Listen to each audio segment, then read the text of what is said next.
Boa noite, queridos. Nossa devocional dessa terça-feira. Hoje nós encerraremos aí o estudo desse capítulo de número 2 do livro do profeta Jonas, que é o capítulo da oração que Jonas fez então no ventre do peixe. Então eu quero ler com os irmãos os últimos versículos desse capítulo, os versículos 8 e 9.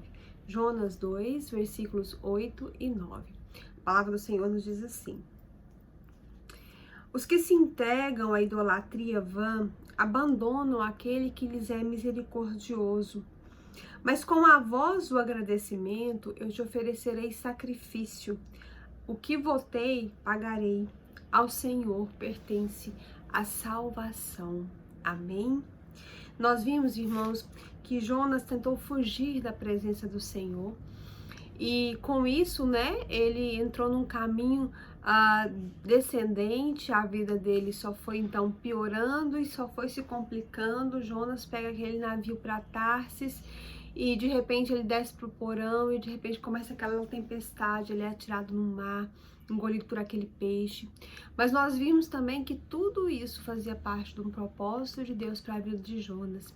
Então, quando Jonas se vê naquela situação sem saída, que parece que não tem solução, ele se lembra do Senhor, ele clama a Deus e o Senhor então ouve a oração de Jonas, atende o seu pedido e liberta Jonas daquele cativeiro para que Jonas possa então se voltar para ele e fazer a sua vontade. E as duas últimas lições que nós podemos tirar desse texto e que eu quero compartilhar com os irmãos nessa noite são as seguintes. Primeiro, nós devemos saber que toda forma de idolatria é uma atitude tola e ingrata. Jonas, ele tinha pelo menos 2 ídolos na sua vida. Ele tinha a sua ideologia patriótica e a sua reputação, né? Primeiro, Jonas se mostrou extremamente nacionalista, né? Ele não queria pregar para Nínive, porque ele achava, além de ter medo daquele povo, achava que aquele povo não merecia receber a palavra de Deus. E esse patriotismo, então, tornou-se um ídolo, a ponto de ele, então, escolher fazer a sua vontade e desobedecer expressamente a Deus. Ele estava tão preocupado com a segurança, com a prosperidade da sua nação, que ele recusou ser o mensageiro de Deus para os inimigos, para um povo que era inimigo, que eram os assírios. E o segundo ídolo de Jonas aqui, o segundo ponto da vida dele que o faz, então, desobedecer ao Senhor era a sua própria reputação. Quando Deus, então, depois que Jonas prega para Nínive, o povo de Nínive se arrepende, Deus poupa Nínive. Quando isso acontece, Jonas fica ferido, ele fica magoado, porque ele tinha profetizado um juízo sobre aquela cidade e não a misericórdia.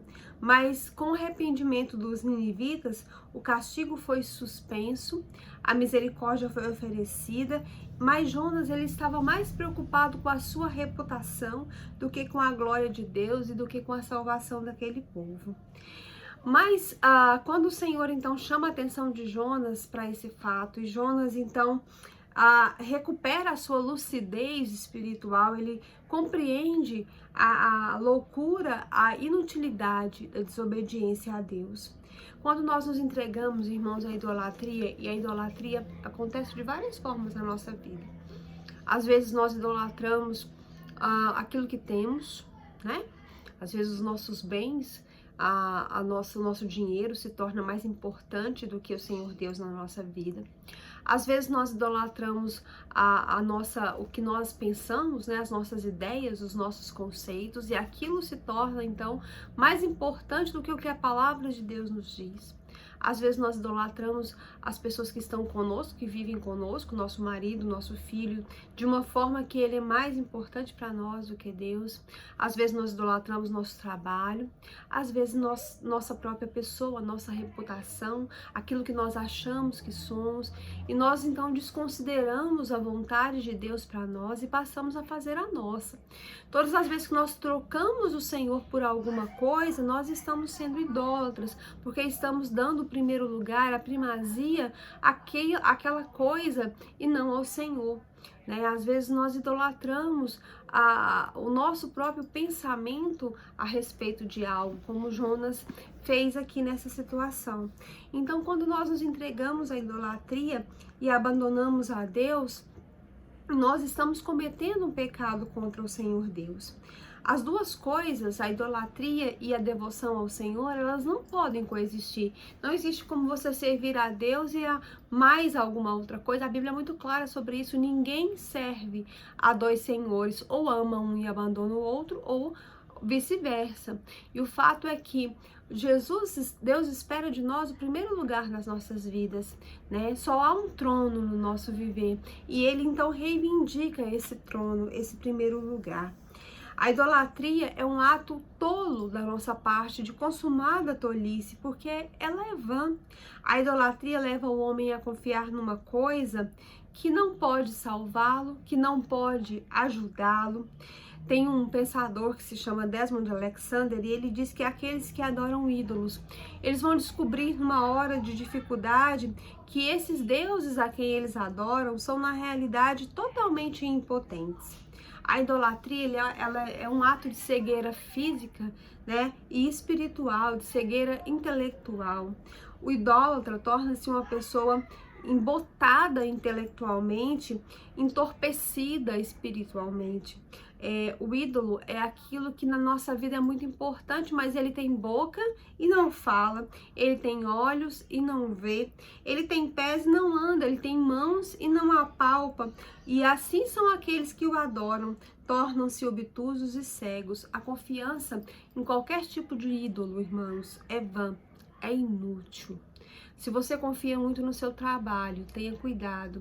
Se esse é o seu ídolo, a sua confiança nele é cega, é inútil. Se você confia muito em você mesmo, tenha cuidado. Se você acha que você é que é capaz, que você é que pode, que você é que é um vencedor, uma pessoa que tem condições de se tornar grande, cuidado. Não se torne o seu ídolo, porque a sua confiança em você mesmo é tola e é inútil. Se você confia mais em qualquer coisa do que no Senhor, tome cuidado com o que você está fazendo da sua vida. E Jonas, então, ele vai além e nesses versículos ele diz que ser idólatra também é uma ingratidão a Deus, que é misericordioso para conosco. Deus é a fonte de todo bem. Tudo que nós somos, tudo que nós temos vem das mãos do nosso Senhor. A vida, a saúde, o pão, a água, o ar, os bens, a nossa família, a salvação, a saúde, tudo é dádiva de Deus. E atribuir qualquer uma dessas coisas a outra fonte é uma grande ingratidão da nossa parte. Dar crédito a qualquer outra coisa pelas bênçãos que nós recebemos de Deus é uma conspiração contra a misericórdia do Senhor. Nós não devemos agir assim. O nosso Deus tem cuidado de nós, Ele é misericordioso para conosco, Ele tem nos sustentado, Ele tem nos dado tudo o que nós precisamos para viver aqui e a salvação, que é o que nós precisamos para viver eternamente. Nós não devemos ser ingratos, acreditando as coisas que nós temos a outras pessoas ou a outros fatores. Nós devemos lembrar sempre que dependemos inteiramente da vontade do Senhor, adorá-lo, porque só Ele é digno de glória, de honra e de louvor. E a segunda lição e última dessa noite, dessa série, é que nós devemos saber que nós só encontramos o verdadeiro sentido da vida quando nós nos voltamos para Deus. A nossa vida só tem sentido se for vivida na presença do Senhor. Jonas, então, ele sai dessa sua rebeldia, da sua fuga, e ele então reencontra o verdadeiro significado da vida em Deus. Ele sabe, assim como o filho pródigo que desperdiçou a sua vida e depois voltou para a casa do pai, Jonas agora entende que quando nós estamos distante de Deus, qualquer lugar é um lugar de sombras expressas, de angústia profunda, de solidão esmagadora. Jonas se lembra de Deus e ele então se volta para Deus. Ele não fica no estágio do desejo como um jovem rico, mas ele avança para os braços do Pai para encontrar a restauração da sua alma. E Jonas, então, ele diz 4 coisas que expressam a sua gratidão, a gratidão pela sua reconciliação com Deus. Ele diz assim, no versículo 9, ele tem uma voz de agradecimento. Gratidão, não murmuração, ações de graça e não lamento é o que brota dos lábios do profeta Jonas, porque ele descobre que a vida sem Deus não tem sentido e agora ele quer andar com Deus e ele quer erguer a sua voz num cântico de agradecimento. Outra coisa que ele diz no versículo 9 que ele deve fazer como prova da sua gratidão é uma oferta de sacrifício. Jonas se lembra do templo do Senhor e ele recorda dos sacrifícios que Deus aceita e da forma como Deus perdoava os pecadores.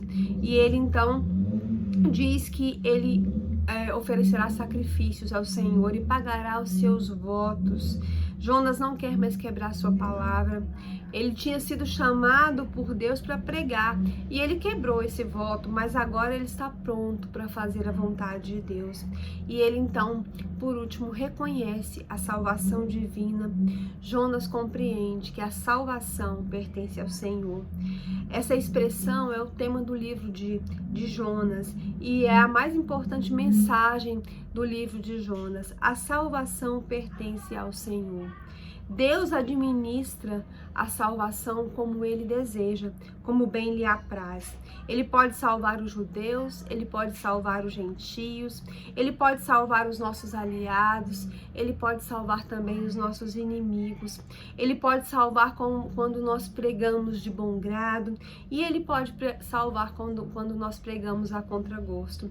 Ele pode salvar da forma como Ele quiser, porque a salvação não é um troféu que nós conquistamos pelos nossos méritos, mas ele é um presente, ela é um presente merecido que nós recebemos de Deus por meio da fé.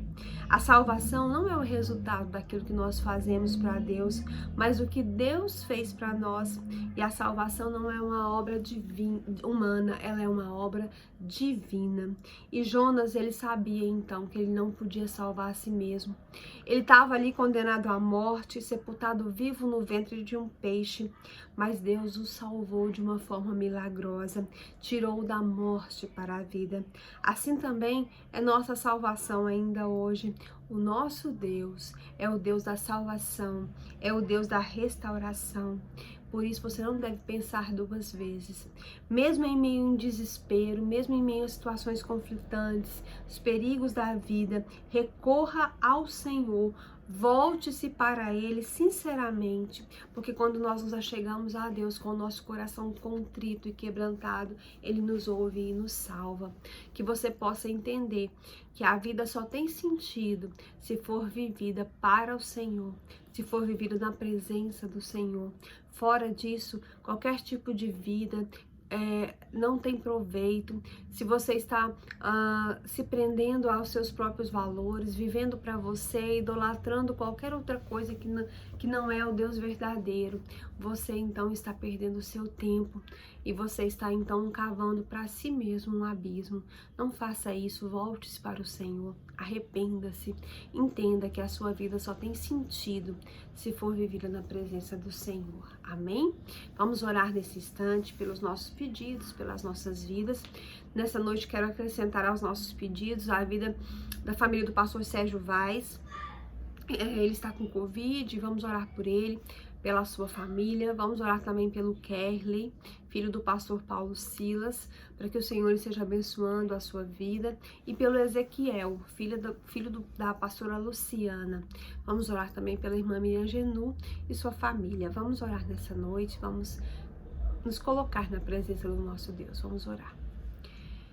Senhor Deus, Pai de misericórdia, Pai de graça, ó Deus, o Senhor que é um Deus a quem pertence a salvação e que usa a salvação da forma como o Senhor deseja, que faz conforme lhe apraz.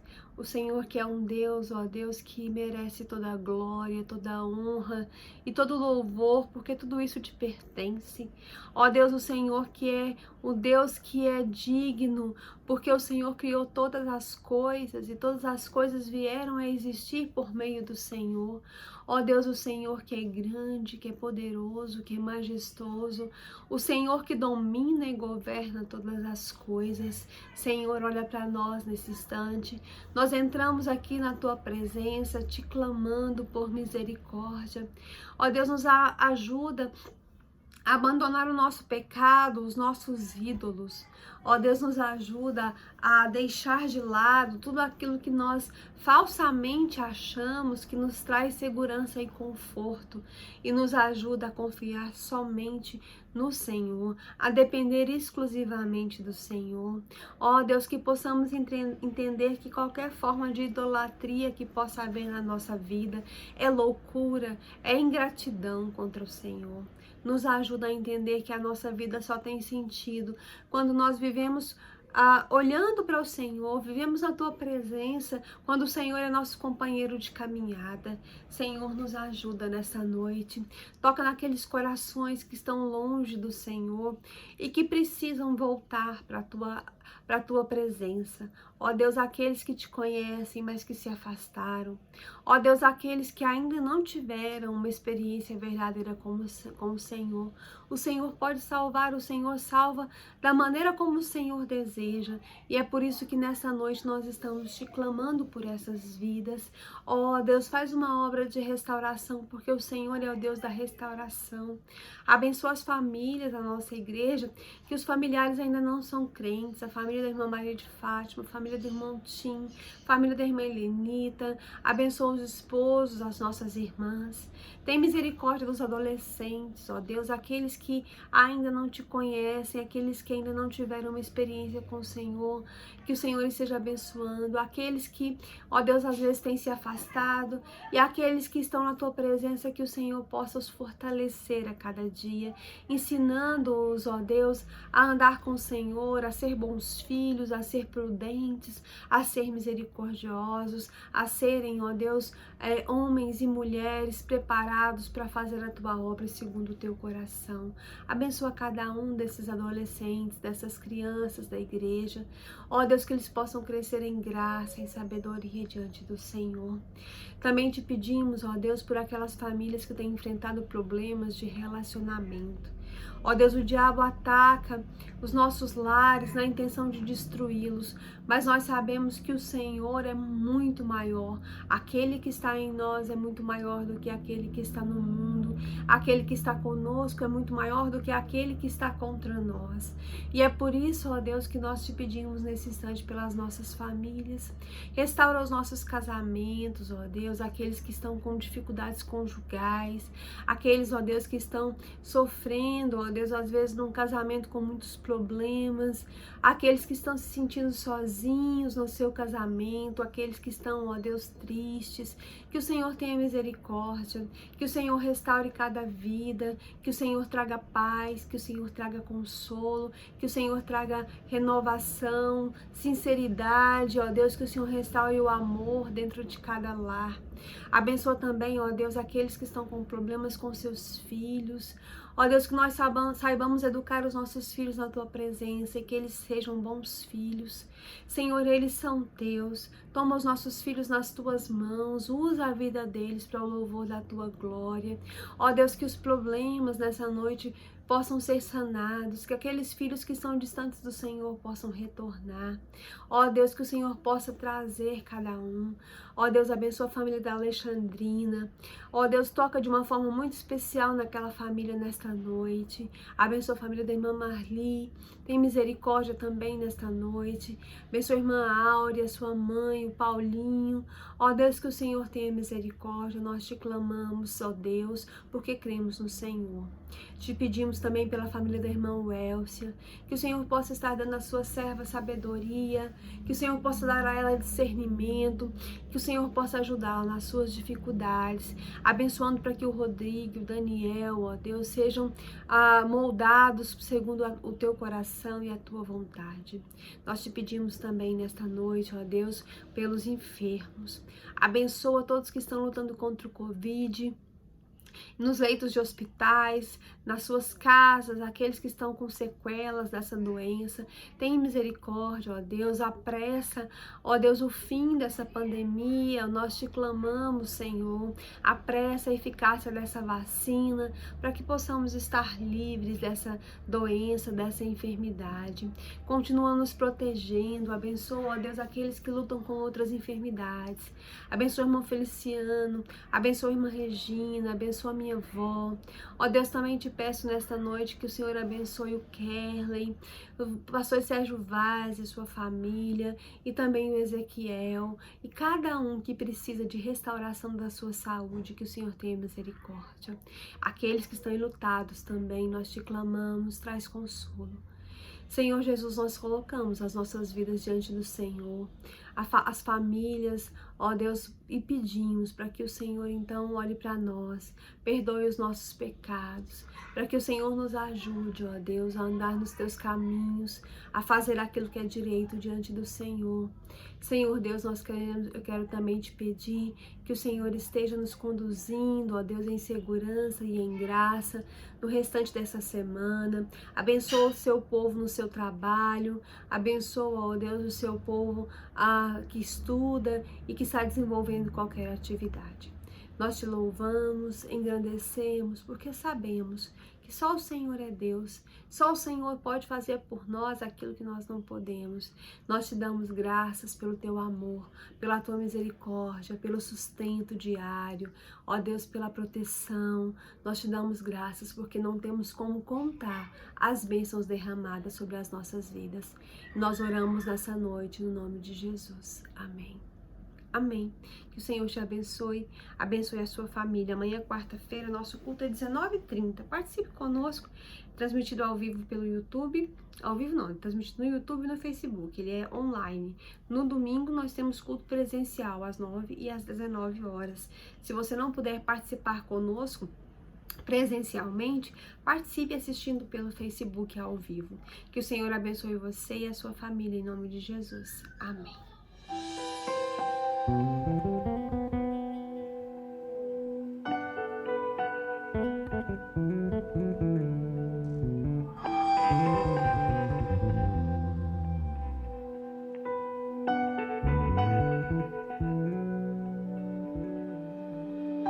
Foram tantos sofrimentos sem explicação, nos detalhes do seu rosto eu vejo a solidão, lágrimas a rolar, não há como evitar. Será que alguém feriu com palavras teu coração? De que valeu o seu esforço? Tudo se foi em vão. Tudo se foi em vão. E ao lutar você se sente sem lar, sem direção. Esqueceu que o seu lugar era ao lado de Jesus. Tentou se afastar, mas ele soube te encontrar. E quantas vezes ele falou, mas você não escutou. E tantas vezes o livrou, mas você não o buscou. Vem, teu pai te chama, vem, enxuga essas lágrimas, esquece o passado, Cristo te espera de braços abertos. Vem, não perca tempo, vem, a porta está aberta, um banquete te espera. Volta pra casa, pois ele te ama. Vem.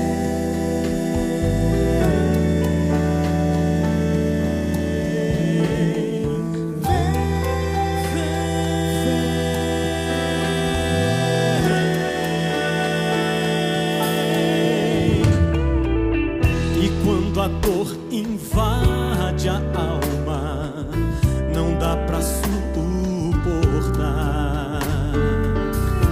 Quando a culpa te consome, isso te faz chorar. Clame ao teu Senhor dizendo: te peço perdão. Pai, eu sei que errei, também feri teu coração. E quando longe ele te avistar, ele correndo vai te abraçar. Volta pra casa, volta depressa, pois aqui é teu lugar.